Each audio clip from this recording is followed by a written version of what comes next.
Today on the show, grab your abacus because it's time to crunch some numbers, folks. Is it tax season or is it just an episode about CHOAM? The answer is yes. Yup.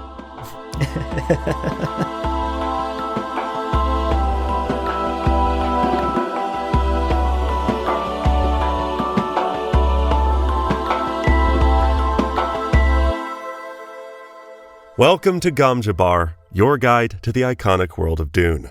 We will be exploring the themes, philosophies, and characters found in the sandy depths of this vast universe, from Frank Herbert's groundbreaking novels to the adaptations on film and TV.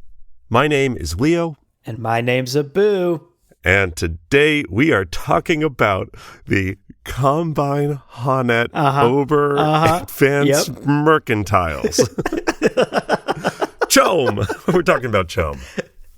That's right. Bravo, Leo, for taking a stab at saying those words. Yeah.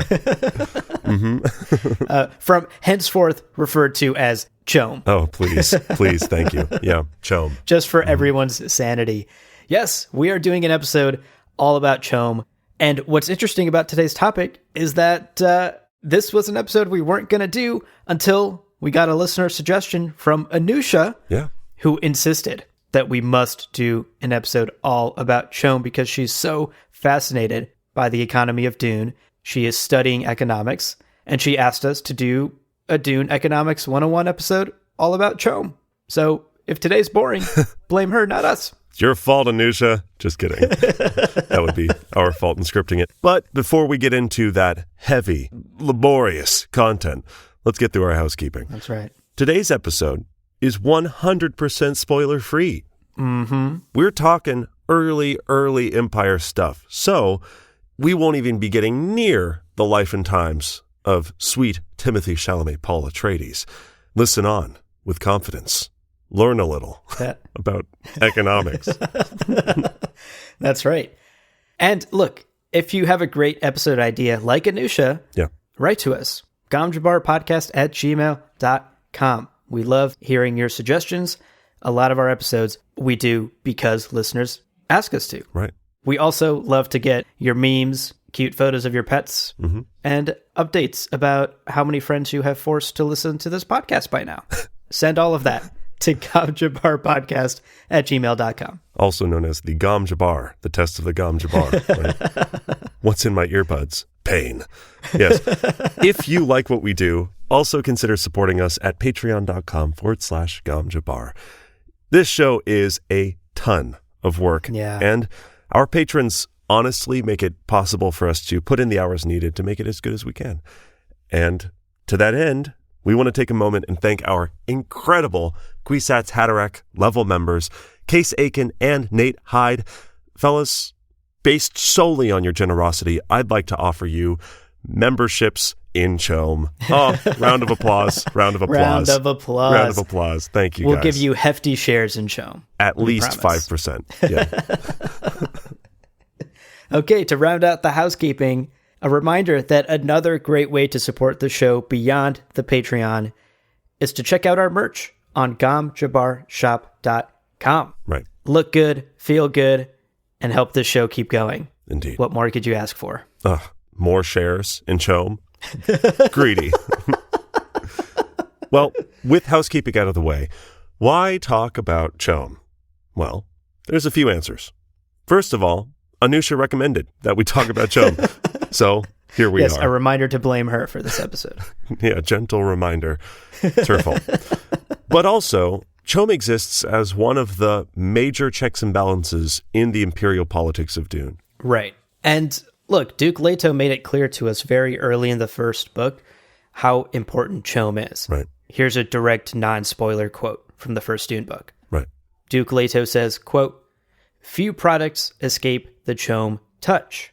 Logs, donkeys, horses, cows, lumber, dung, sharks, whale fur, the most prosaic and the most exotic, even our poor pundy rice from Caladan, anything the guild will transport, the art forms of Ekaz, the machines of Richesse and Ix." End quote.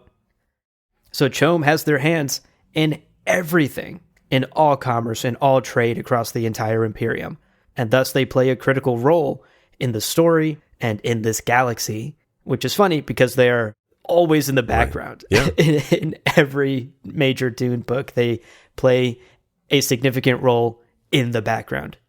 So it's worth talking about them today to kind of bring them to the foreground, bring them center stage, and enhance our understanding of this organization, where it came from, why it exists, how it works, and ultimately increase our appreciation for the Dune saga and this incredible universe. Indeed, indeed. As a side note, we talked about this before. That is an absurd list of things. I'm not going to dwell on this, but that he went from dung to sharks? Who's shipping sharks? Right. Why? Right. Well, get your notebooks out. This is Dune Economics 101 and classes in session. And yes, there will be a test on this. Right. You best study for the final. It's going to be a pop final. You don't know when it's coming. It's not the end of the semester. That's all we can tell you. Okay, so before we start today's lesson, we are going to take a short break, but don't go anywhere because we'll be right back to talk all about I'm going to try it, Combine, Honnete, Ober, Advancer, Mercantiles, y'all. Oh my God, that was so much better. We'll see you in a minute. Welcome back, everybody. We hope you enjoyed your time away from the Combine. Nope. Let's get into setting the stage for the universe before CHOAM. Absolutely. And what's important to know is the way the universe worked before CHOAM came into existence. Right. Yeah. Explains very much why CHOAM was necessary and why it came into existence. Totally. Yeah. So before we actually even get to CHOAM, let's talk a little bit about what the early empire was like in the Dune saga. Right. So thinking back in our history books, in the thousands of years before the Butlerian Jihad, as humanity is sort of exploding out across the stars, we've discovered faster than light travel and we're colonizing every planet we can. Mm-hmm. Things were a bit of a mess, which is a bit of an understatement. Right. Here's how the Dune Encyclopedia explained it. Quote, trade between planets, systems, and stars was essentially anarchic, and space piracy was common, end quote. Oh my God. Are we pitching another HBO series? That sounds fantastic. Hell yeah, we are. This is what season 2 of that Taika show needs to pivot to. Oh, yeah. It just needs to become about space piracy and Dune. Oh my gosh, yeah. Now, Taika and space piracy aside, as cool as all of that sounds, what's shocking is this like total anarchy that exists early in humanity's history gets even worse somehow once the Butlerian Jihad breaks out around 200 BG, around 200 before Guild.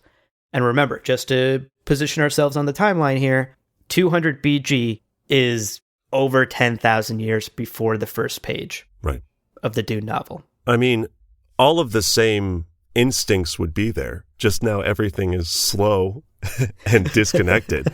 Right. So post-Jihad, basically, once the advanced computer technology had been eradicated and people were literally flying blind in a lot of situations, trade between the stars and systems was just slow as molasses, slower than molasses, the slowest molasses you can imagine.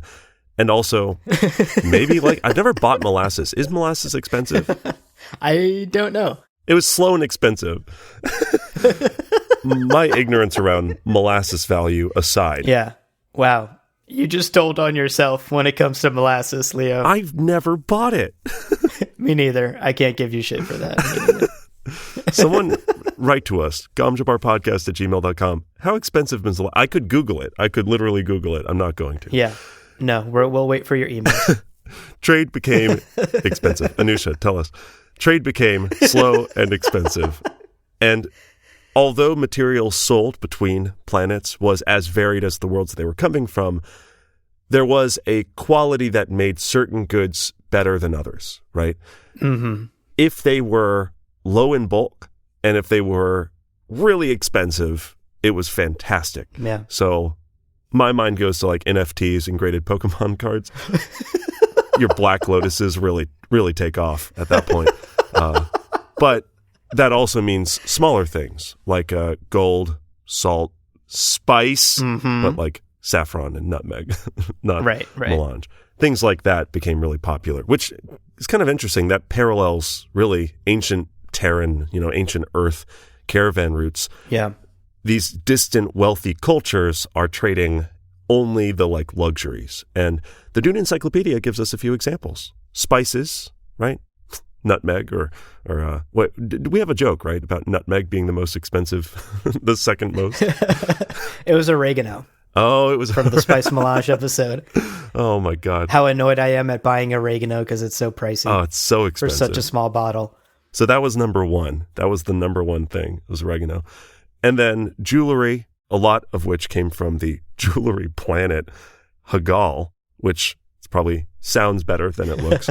And then silk and schlag skin, whatever that is.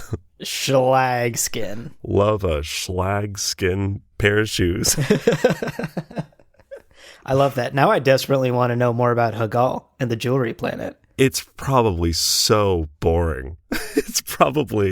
I picture gems and crystals everywhere and ore deposits. Yeah. It's probably just a mining planet. That's fair. That's dirty, true. Right. I don't know. But look, you can't beat Hegalian necklaces and bracelets. True.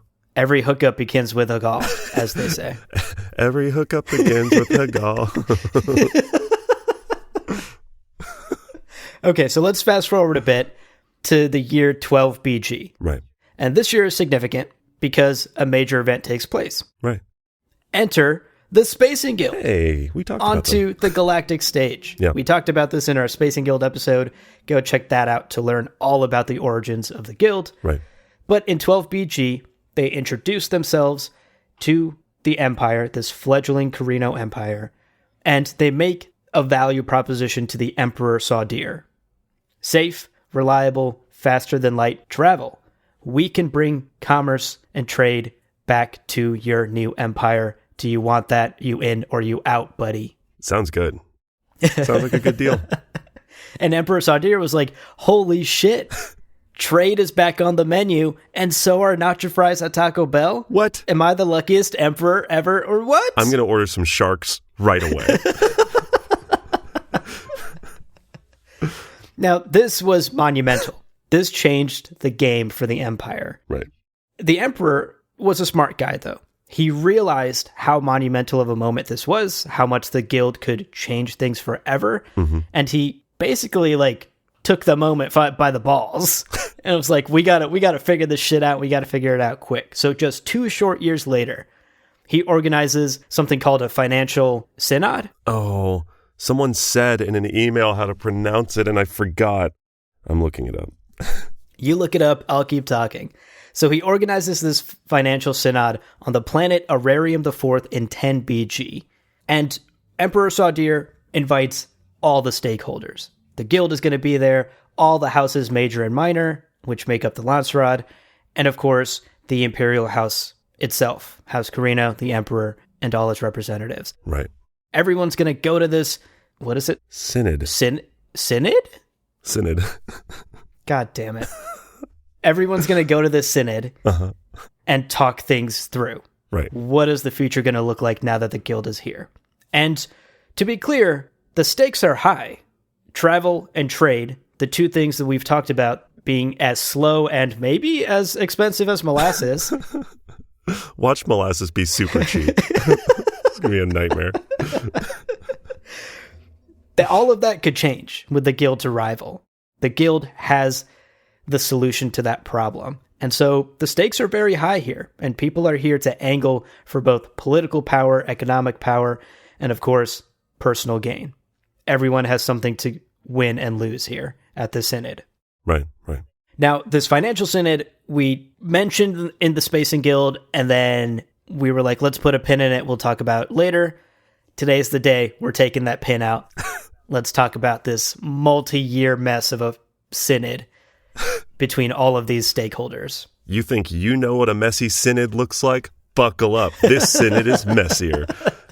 Kind of. It's not really. It works out, basically. But yeah, let's talk about it. In essence, the problems boiled down to the fact that the great houses were coming to this synod in bad faith, basically. The return of interstellar trade and travel, sure, that's fantastic. But more importantly, how do we get the throne? Yeah. How do we take over this empire? Right. Because as far as they were concerned, House Carino only had the throne because of the Sardaukar. And other than that, it's like, why are you on the seat? We've all been here this whole time. So their claim to the throne was tenuous. Right. And remember, like, totally fresh at this point. Right, right. House Carino has, like, just recently taken power. They're going, I'm the Empire. And everyone in the Empire's like, what? Shut up, nerd. No. So they arrive at the Synod. And the Spacing Guild, this new element, was one way that the Houses Major could attempt to upend that balance and take the throne. But the Guild didn't want to be that catalyst that, like, got rid of any normalcy that the Empire had gotten to. So they straight up refused to negotiate with the great houses. They were like, no, no.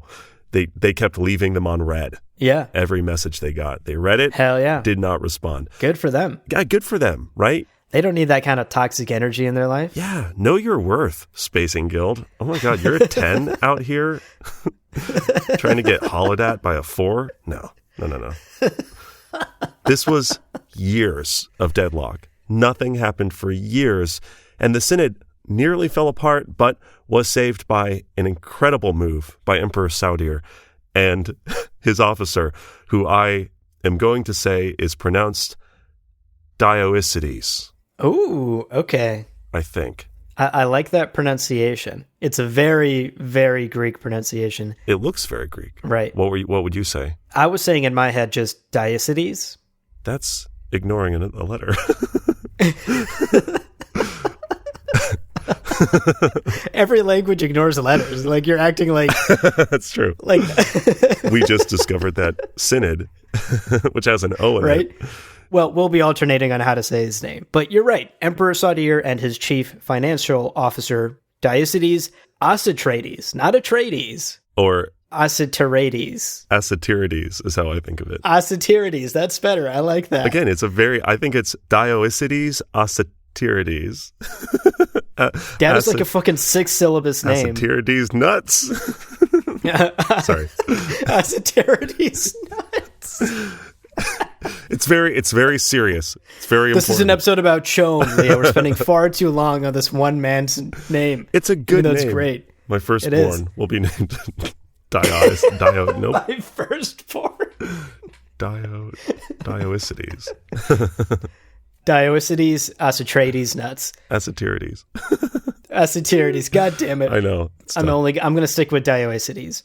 But Dioecides, as we mentioned, is the chief financial officer to the Golden Lion Throne, and he plays a critical role in helping Emperor Saudir break this years-long deadlock at the Synod. Basically, negotiations have completely stalled, and they approach all the parties involved and present an incredible plan to the great houses. Mm-hmm.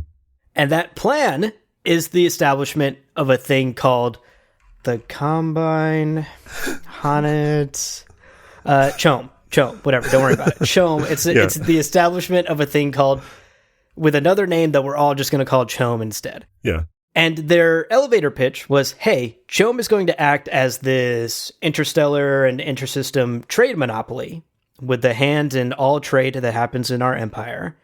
And the sweet part of the deal is that everyone would own shares within this company, CHOAM, right, that controls all of trade. And based on the shares you own, you would make a profit. Yeah. And basically, it was a way for all of these great houses who are ready to backstab each other at a moment's notice to have a literal financial obligation to make sure that any backstabbing they do doesn't harm the bottom line, basically. Right. Yeah. Because everyone's got a hand in the same pot of gold. And, you know, you don't want to be the guy that, like, pisses in the pot of gold. Yeah. Ruins the gold for everyone else. As tempting as it can be. You know, it's there. Yeah. Yeah. Now, What the exact pitch on CHOAM was, we don't know. Right. And how CHOAM actually like truly operates is hilariously vague. Right. And what I found really funny is when you try to dig into the encyclopedia to like look into this, like what is the inner workings of CHOAM? How does it actually work? It's very obvious that the folks who helped write the Dune encyclopedia were not economic majors. Right. Here's this amazing cop-out from the Dune encyclopedia. Quote, neither the surviving records of CHOAM nor what has been discovered and translated of the imperial histories permit a full understanding of the structure of CHOAM. End quote. Sure. It's just lost to history, folks. Sure. Oh my God. That really does, it does read as a cop-out. That's totally true. That's so funny. Yeah. I love it. And to be fair, no one's out here trying to be like, this is how CHOAM works. It's just like NASDAQ. That's boring shit. You Right. can't blame the writers to just skip over that stuff. But if you're listening to this and wondering, okay, cool, interstellar trade monopoly, what does that actually mean? Right, right. The answer to that is, we don't know. Right. Now, the actual process of saying, here's this monopoly, we're all going to share in the profits, the process of applying like numbers to who got how much, which is really like that first question that most of those houses would have, went really smoothly. They killed it. They nailed it. It's amazing. Dioecides really delivered on his promise. He successfully juggled basically these political and personal ambitions of all of the houses all at the same time, all while also satisfying the guild and also the emperor. And it's nuts. I mean, honestly, if we were to assign like MVPs in the Dune universe, Dioecides would probably have to be like top 5, top 10. It's pretty insane. He's up there with Norma Sevna and Clairby.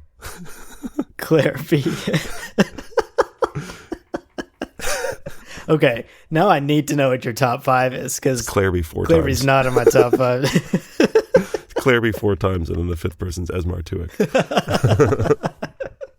Yeah, Dioecides, you got to give credit where credit is due. This guy comes up with a plan.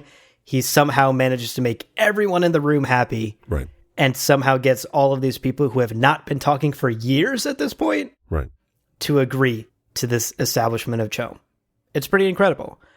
And like we said earlier, thanks to this new financial oversight corporation known as CHOAM, we now have this system in this young fledgling empire that promotes stability and forces all of these disparate houses to cooperate with each other. And at the end of the day, these great houses want more power and they want more riches. And CHOAM helped them get both and solidify both. Somehow it's a win-win all around. It's pretty amazing. Now, creating what is effectively interstellar NASDAQ from the ground up is not an easy, simple task. And although a lot of the details, again, are apparently lost to history, we do have some of them. So let's talk about some of the specifics right after another quick break. So stick around. We'll be right back.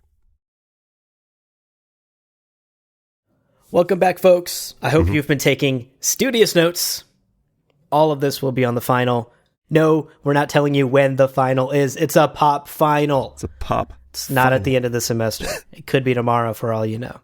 Let's now talk about some of the specifics of this CHOAM deal and really dig into the benefits that the houses are getting from it. They all agreed so quickly. Why is that? We know some of those details of why. And let's talk about some of what we know about how the organization is run, who's in charge of it, who gets elected to it. And then finally, we'll wrap up with CHOAM in modern day and how it gets us to the start of the first book. Right. Yes. So in another brilliant stroke of genius from our boys Saudir and Dioecides, during the negotiations for the distribution of shares, they give the imperial throne a shockingly small amount. Everyone's obviously angling to get the most shares they can. Shares equal money, shares equal power. Bigger number equals better, right? Right. Emperor Saudir assigned himself only 20% of shares as part of this CHOAM deal. Right. Which basically meant that the emperor did not have a majority control over how this company was run. And that effectively, again, CHOAM basically translates to political and economic power in this Imperium. Right. So the fact that the Emperor is like, no, I don't have total control over the economy and over political power is a bold move on his part. It made it so that he would have to be dependent on other houses. Right. Yeah. To do anything big, right? He would have to convince and work with others to get a plurality of votes for any major act to pass through. Right. Yeah.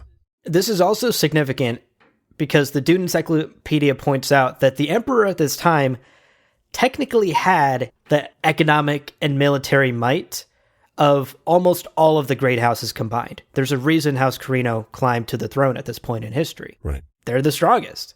Yeah.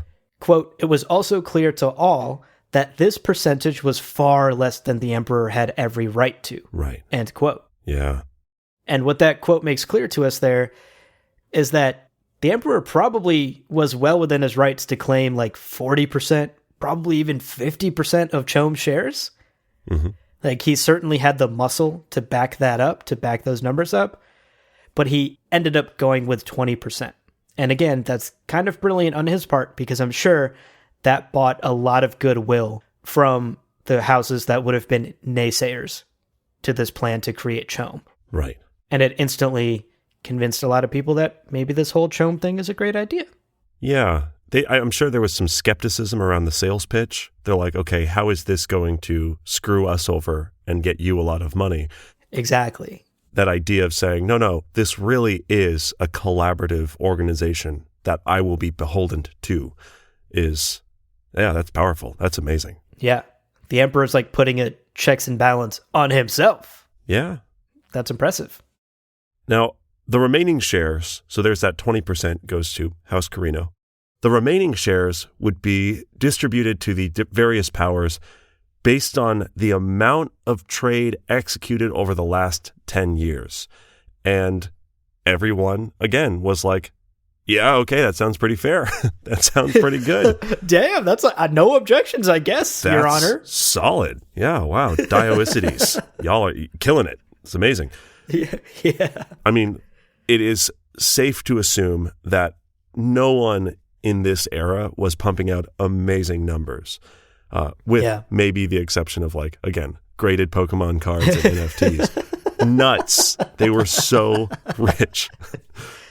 The Dune Encyclopedia pointed out this added footnote, which is that if you achieved membership, which is to say, if you were a feudal state and you had to control at least a planet, you could not fall below 1 share of CHOAM, right? Yeah. You could not fall below a certain threshold of that sharing in profits, which was huge because everyone, again, at the negotiating table knew that natural resources, if your planet is rich in cobalt, that's fantastic until you've mined all of your cobalt. Yeah. Now you're up the creek, right? Without a cobalt paddle.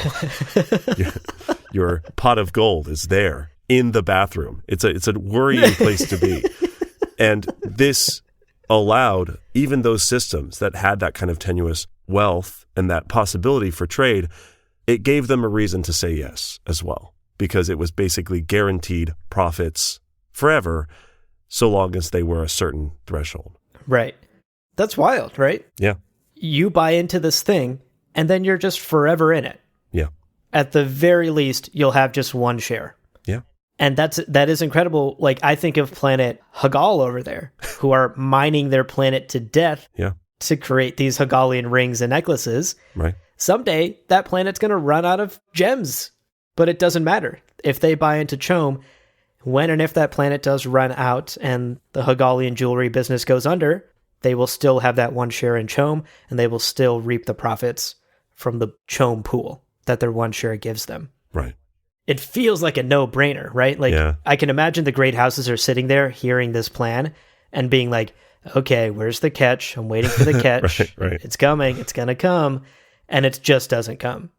We also see a lot of people, again, without saying anything about plot, we see houses move from planet to planet. Yeah.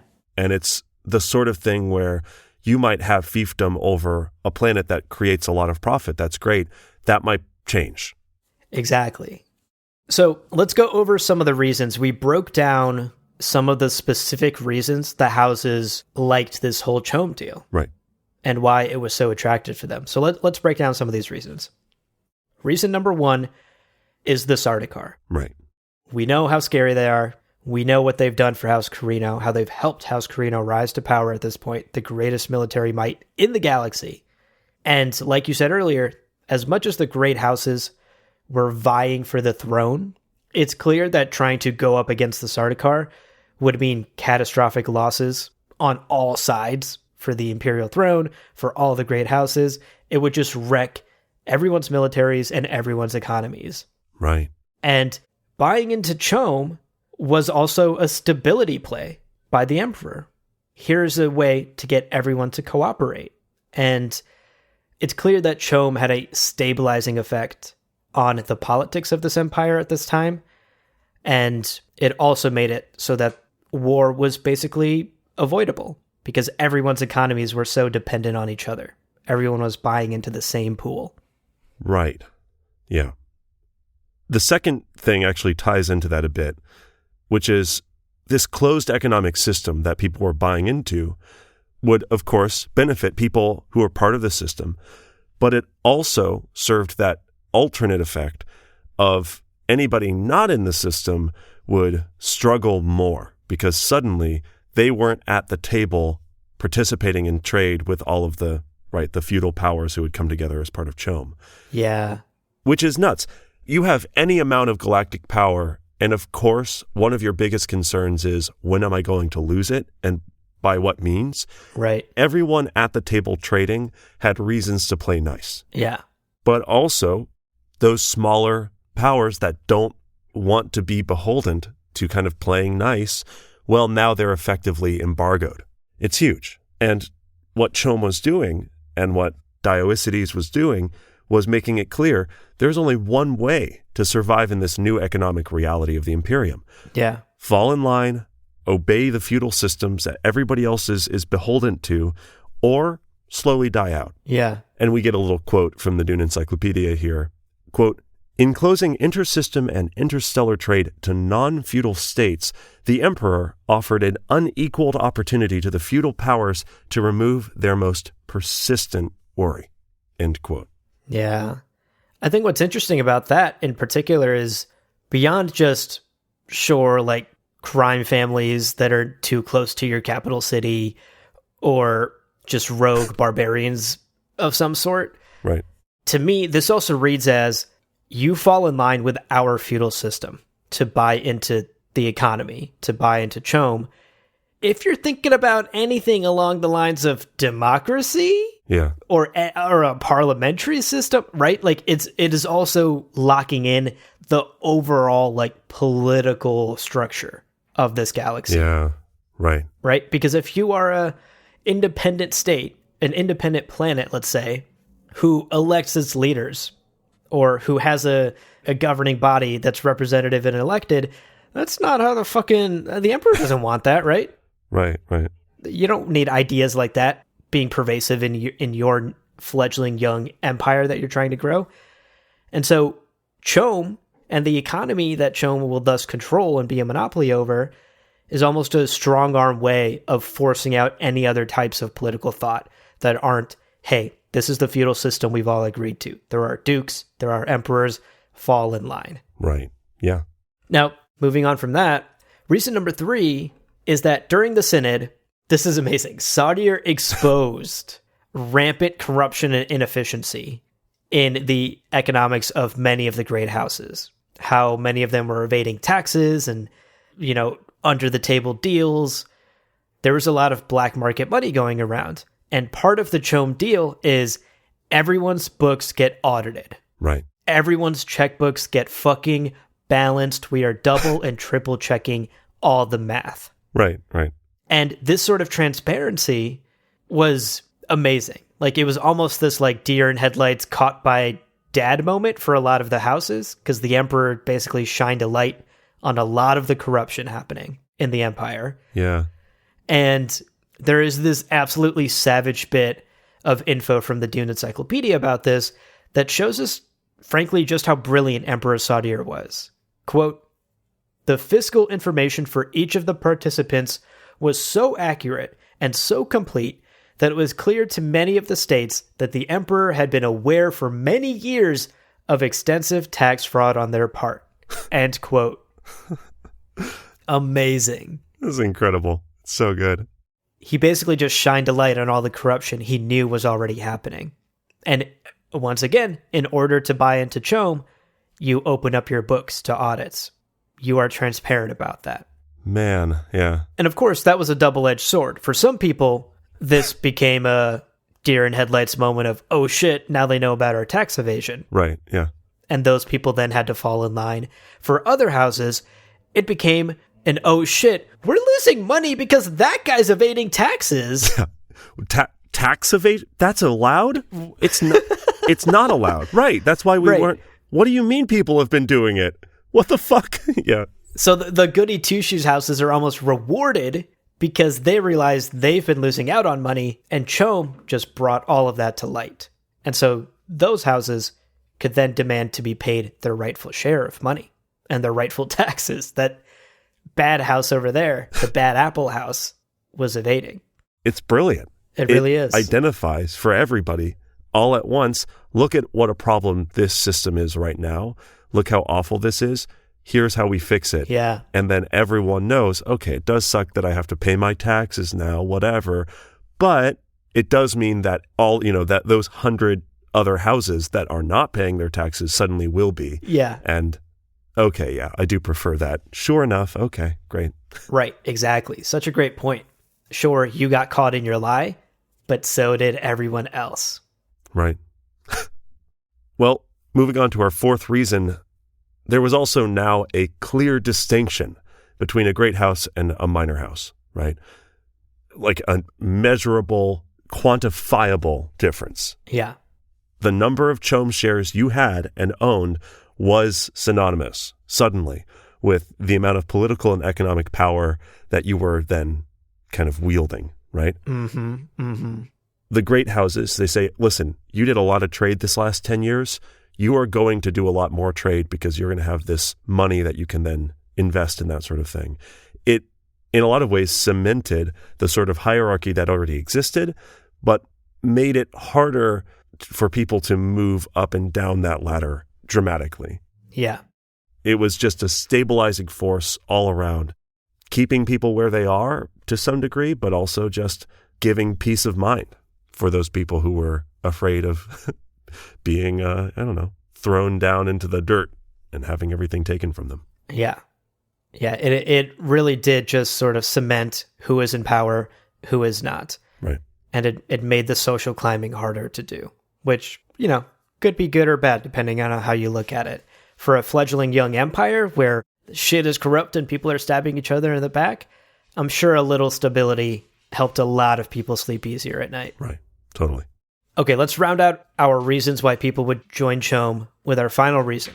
Reason number 5 is that thanks to the creation of CHOAM, the Imperium basically entered a type of golden age. There was an explosion of wealth for everyone and an explosion of political power for this empire. The Dune Encyclopedia explains just how good of a golden age this was. Right. Quote, "The entire economy of the empire entered a period of rapid growth that lasted more than 5 centuries. This commercial expansion was accompanied by conquest. The empire expanded until it controlled all the habitable planets available to the current navigation abilities of the guild." End quote. That's nuts. That's crazy. Nuts! That is wild. This small little empire, I mean, small in quotations, it's still a galactic empire, but yeah, this young, small empire that the Corrinos are trying to establish on the back of the creation of CHOAM not only becomes extremely wealthy for a lot of people involved, but also expands the borders to what is effectively the edge of known space, as far as the fucking ships can fly. Yeah.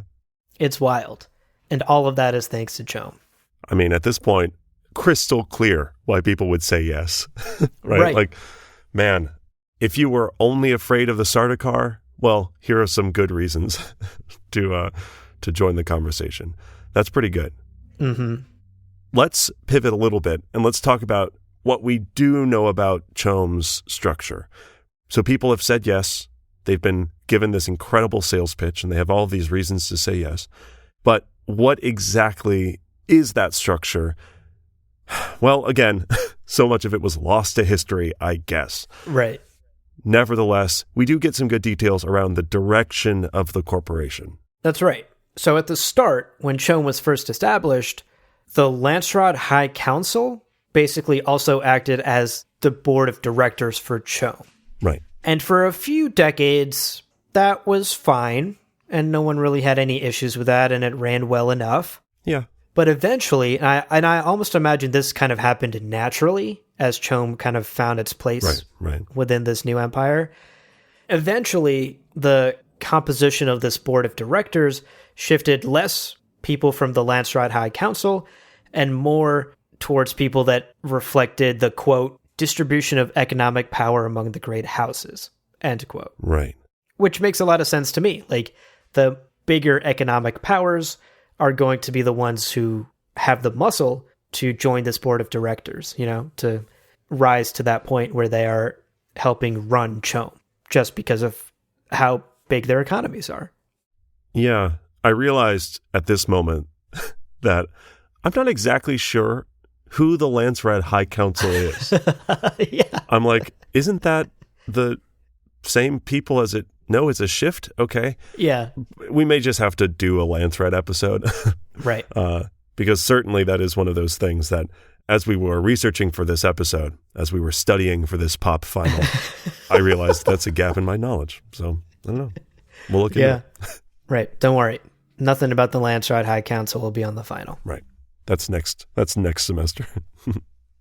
So, again, we know very little about the CHOAM structure, but one other fact that we know about it is as this composition of the board changed and it became the economic powerhouses who became the board of directors, the Dune Encyclopedia also tells us that eventually it became the norm that CHOAM directorships, a spot on the board, was offered basically to an exclusive group of great houses who did more than 500 million Solaris worth of trade per year. Right. So they kind of put an actual number to it. This is the number you have to be hitting economically every year to nominate yourself or be invited to the board of directors of CHOAM. So again, that just continues to enforce this idea that economic power is one of the most important factors for all of the political players in Dune. So 500 million Solaris. Is that like 6 plastic baggies of oregano? Right? That's like nutmeg. That's all. It's like a handful of nutmeg. No, dude. Inflation this year is crazy. Oh. That's going to be no more than like 5 little baggies of oregano. What? Oh, Lord. Okay. Well. Yeah. Inflation is crushing all of us, y'all. Man. Demand a raise at your job, everyone. Unionize.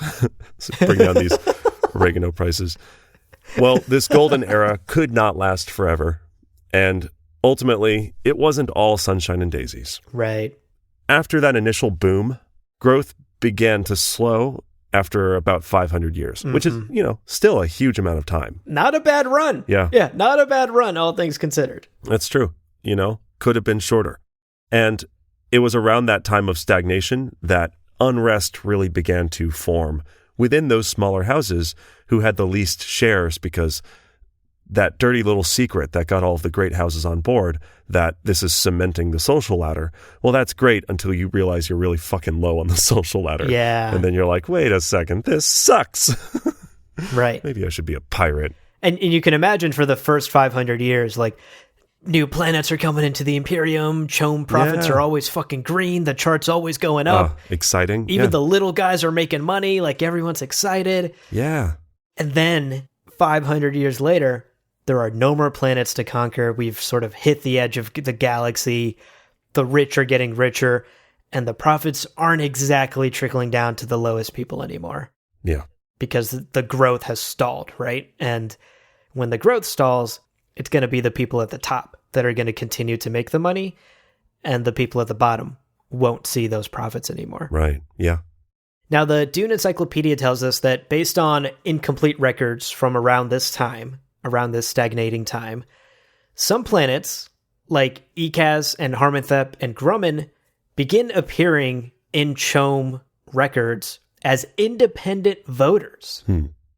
And my read on this is that presumably they've actually left CHOAM, which, like 500 years into this economic system, seems like a pretty dramatic step to take. Right. If you are coming to meetings as an independent, my assumption is that you are no longer bought into that system anymore. So that, I think, is like sort of red flag number one that, maybe this whole CHOAM thing isn't as perfect as we thought for the last 500 years. Right. Which also tees up another red flag, which is the Emperor, turns out, does want to have a lot of power. Shocking everyone. I know. Started with 20% shares, right? Brilliant move. Cool. Over those centuries, it had grown to about 25%, which is not a significant increase. It's huge, but it's also, he's still not at 50, right? Right. But he's also still got the fucking Sardaukar, and he has direct control over a bunch of people who are in CHOAM and have control of shares. Yep. So you could very easily evaluate the Emperor's control at about 35%. Okay. Now it's getting concerning. It's a little bit concerning. Again, people go, it's still not 50. Hold up. Oh, shit. Consider this. Quote, since the Emperor could almost always persuade at least 15% more of the partners to his arguments, in almost all instances, the partners affirmed the position of House Carino. Yikes. End quote. Yikes. Yeah, turns out you don't have to be a debate-winning champion to get 15% of shareholders to go, yeah, you make a good point in whatever you're doing, right? Just statistically, people are going to choose to side with you sometimes. Right. And what that led to then was the Emperor, while not on paper having more than 50% control, basically having more than 50% control. Yeah. Which is concerning because people initially bought into this system thinking the Emperor had checks and balances on himself. Right. And it's clear, like, things are stagnating, the growth has kind of stalled, and the Emperor, turns out, is doing, like, classic Emperor shit. Typical. And taking control and doing whatever he wants, and his word is now becoming law. So, as good as CHOAM has been for the galaxy, it is still a human system, which means it is an imperfect system. Right, right. And those are some of the red flags that 500 years into its existence begin to show. Some of the cracks finally begin to show in the system. Now, that all having been said, despite some of these shortcomings, despite some of these cracks beginning to appear in the cement, it is undeniable that the effect that CHOAM had on the galaxy was a net positive. Right. For just about everyone involved, for everyone who actually bought into the system, ultimately, it was a net positive. Just to quickly rattle off, again, the great things that CHOAM helped this empire achieve. The Guild is bought in, which means interstellar trade is back, baby, along with nacho fries at Taco Bell. Yep. The Empire has expanded to the furthest reaches of the galaxy, which means they are richer and more powerful than ever. Right. The economy has been booming for centuries, for 500 years, and because of that, lots of houses have made lots of money for the last 500 years. Right. And ultimately, all of this taken together led to greater stability and a strong foundation, a strong economic backbone for this Carino Empire, for this Imperium to last for thousands of years, for 10,000 years, all the way to the first pages of the Dune book. Right. And so we have to say, like, despite the issues within the CHOAM system that we've pointed out, taken as a whole, taking a step back and really looking at the effect it's had, net positive. Right. And the Dune Encyclopedia actually puts it much more succinctly than we ever could. Quote, in general, though, what we have of the records of the meetings of CHOAM are a testimony to the stability of the worlds of the Empire, end quote. Mm. And I think that word stability there is very important. Right. The greatest effect, beyond the wealth, beyond the guild, beyond everything else that CHOAM did, I think the greatest thing it did for the Empire was stabilize it and build a strong foundation for it to grow on. Yeah. I mean, who knew setting standards and sharing wealth was a good thing? Who knew being a collaborative person was a good thing? I will say, as a kind of final takeaway for our dear listeners, think about that this power system exists where the more wealth you make, the more control you might have, and everything that comes with that, and the size of target you might have on your back. Because at the end of the day, you're right, it's a stable system, but it's also one that then has some very quantifiable ways of measuring people's control and influence. Yeah. And that makes it much easier then to compare and to be jealous and to be, things to covet. There are positions of power to covet. So aside from all of the economic world building, and hopefully now when people talk about CHOAM and you're reading the book for the first time, you'll understand what they're talking about. Also know that these power dynamics are always there. Yep. And this is that backdrop behind the characters that we kind of see and know and love. Right. And I actually am really glad you brought that up about the power dynamics, because I think in classic Frank fashion, CHOAM is also not an ideal, right? Right. Frank is not saying CHOAM is perfect. This is what we should be doing in real life. Right. It is not. CHOAM really does, like you're saying, solidify these power dynamics. It creates almost like this caste system. Mm-hmm. If you're a great house, you're a great fucking house, right? It's hard to move up and down this ladder. If you're at the bottom, tough fucking luck, buddy, right? Yeah. Like this system has now locked you into the bottom. And so I think it also cements the inequality that has always been present within the Imperium. Right. The powerful will always be powerful and rich now. The weak and the poor will always be weak and poor now. And so I think it's important to keep in mind, as great as CHOAM was for the Carino Empire, we have to remember this is still a feudal society with a literal despot at the top who is vying for power. And this is an economic system that is helping these powerful dukes who are constantly politicking and backstabbing each other to just become richer and to become more powerful. Right. And ultimately, Dune is a story against those very things, against too much consolidation of power, too much control in one system of everything. CHOAM is still a monopoly, remember. That should set off an alarm bell. Monopoly is not a system we ideally want to strive for. So all of that is to say, CHOAM, to me at least, is another warning from Frank Herbert about many of the themes that this story is about. Right. But it's very interesting to peel back the curtain on its history and its lore and to see how truly transformative this thing that is barely mentioned in the books truly was for the history of the Empire. Yeah. Well put. Yeah. Well, let's wrap up, as we love to do, with a couple of fun questions. First off, Abu. Uh-huh. You are going to invest in a product in the CHOAM market. Okay. What is your GameStop stunk? Your GameStop stock that you're going to ride all the way to the many moons of the Imperium. What are you investing in CHOAM? Oh, man. That's a great question. It's tough because we know so little about the types of products that are being sold. Right. So I'm going to base this off of the Duke Leto quote we shared at the top of the episode. Right.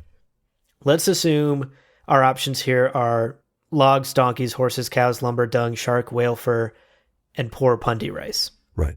From that list, I'm going all in on the dung trade. Oh, okay. Give me those dung shares, y'all. Uh-huh.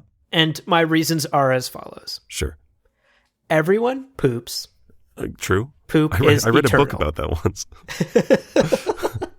It's a resource that's not going anywhere, right? Planet Hagal, gonna run out of those gems eventually. Never gonna run out of poop. Hookups will not always start with Hagal. Right. Never gonna run out of poop, though.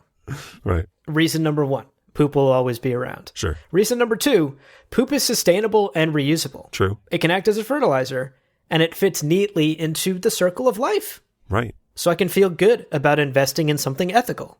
True. And finally, reason number 3 is I just got a good feeling about it, buddy.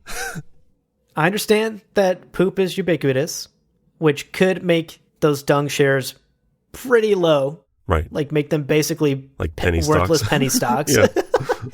Just because it's everywhere, right? Poopy penny stocks. Mm-hmm. But I got a good feeling about it, and I am going to ride the dung trade to the moons of Arrakis, y'all. Wow. Pretty good.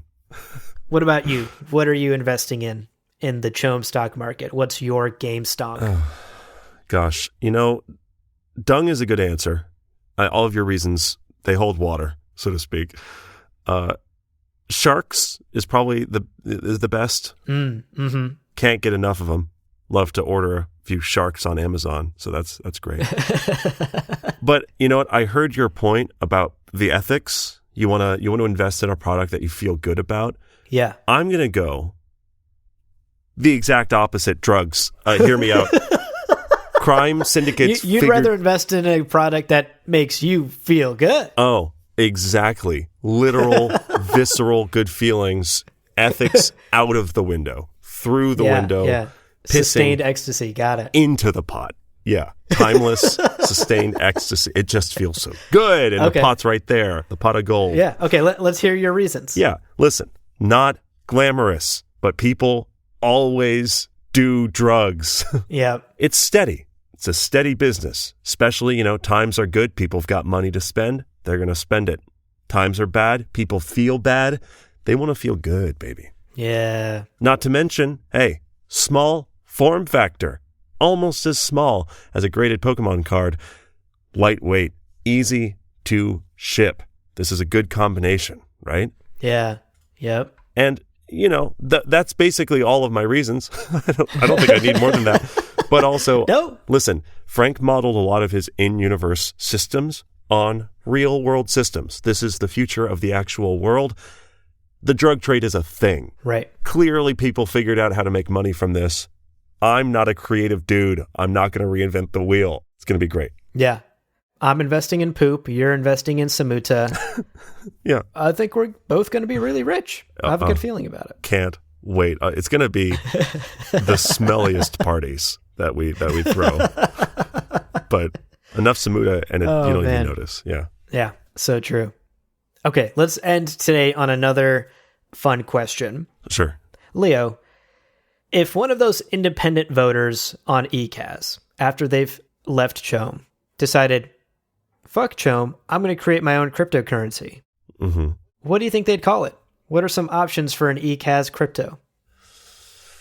Man, it's tough. It's tough, right? Because ECAS is such a varied planet. They've got so much going on. Yeah. I'm sure you could do something with Fogwood. I feel like Fogwood would be a really good basis for some branding. I like the idea of just sand.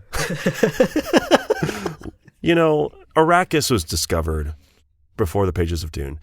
Famously sandy. And I think that a good cryptocurrency is going to be one with a punchy, strong name. And I think sand does it. Yeah. Because first of all, as Anakin tells us, it gets everywhere. Yeah. So that's a good quality. Okay. And again, you're not going to fucking forget sand. Yeah, I got some sand in my pocket, and now it's a good thing. It's a good thing to track sand, right? Okay. But those are my thoughts. What about you? What are you thinking? So I kind of honed in immediately on this coin after looking back at our ECAS script. Sure. I was like, well, ECAS, they would name it after something that's on the planet, I guess. And where I landed was, I think ECAS would introduce a cryptocurrency called Veracoin. Oh, I like that. Rolls off the tongue. Yeah. And it would be named after the plant verite, which, as we talked about in our ECAS episode, is harvested from the planet and is mainly used in truth serums. Yeah. So Veracoin, not only is the name establishing instant credibility, right? Verified, verify, Veracoin, but knowing that it's based off a plant that leads to truth serums, who wouldn't want to own wealth backed by the truth, y'all? Veracoin, invest today. Look for it in Coinbase. Oh, I love it. That's fantastic. So that's where I imagine the Cassians would go with their crypto. You know, if you sign up for Robinhood, you actually get a share of Vericoin. It's crazy. Deposited right into your account. Yeah, it's nuts. Backed by the truth. And nothing but the truth. At the end of the day, I feel like my biggest takeaway is just cryptocurrencies, NFTs, all these things come and go.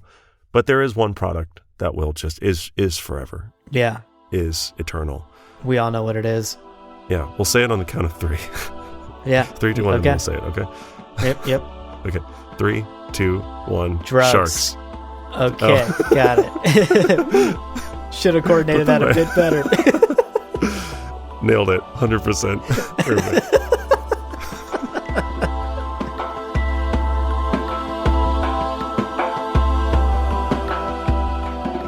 Well, friends, there is no real ending. It's just the place where you stop the recording. But this podcast is always one step beyond logic, so help spread the word of Muad'Dib and leave us a review on Apple Podcasts. And be sure to check out the other shows on the Lore Party Podcast Network on loreparty.com. You can also follow us on Twitter and Instagram at lore_party. Thank you so much for listening, and remember, he who controls the podcast controls the universe. We'll see you at the next CHOAM shareholder meeting.